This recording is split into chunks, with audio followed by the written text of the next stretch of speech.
There's no right or wrong. So with again, a lot of the shame that comes up. So with, we'll say like with the widow's fire, I know that term, just like with partner, we'll say like partner's fire, right?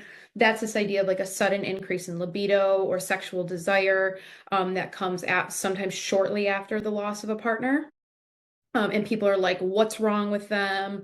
They're moving on. You hear all these nasty things, and people are not really how physiological it is and how the body might just be like doing this. It also has this emotional side, which is people are lonely and they get skin hungry. So that's not even sex as in like they want orgasms or they want stimulation like that, but they truly are craving like touch, right? That helps with loneliness. The body's smart. It knows what oxytocin does. It knows that's bonding and it craves that, right? So losing a partner or a spouse who you used to have so much touch with, and then that goes away, skin hunger. So that's a very common thing you'll hear.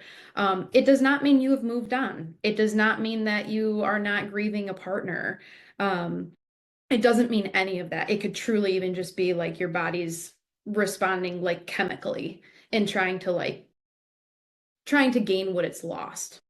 Okay. And back to the emotional side when it comes to desire, it is so lonely and isolating, regardless of what kind of loss you've had. But depending on what, depending on if your desire went up, low, whatever, we know that the body is so thrown off. We know all the different emotions that come with grief. Sometimes those are hyper arousals. So that can be panic attacks.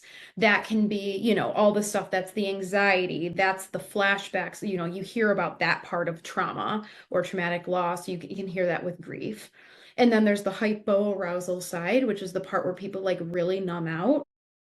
People dissociate, people fall into just like very deep depression. And then there's like a really fun mix of both. So, you know, depending on where you were, the body could be saying, I'm so numb right now. I'm so isolated. This is a really fast, accessible way to connect. And it does that, right? It's also could be saying, I'm so sad right now and depressed and numb. I couldn't bring my desire alive if you paid me. Now, nothing against paid sex work, obviously, as well. But it's like I'm so numb, I can't even access that. So even the same emotion or the same like impact of grief could cause your desire to go two different ways, right? It truly, you don't know. You don't know. Okay, so just knowing, you know, if you're lonely, that could lead to high desire, that could lead to low desire, all of that.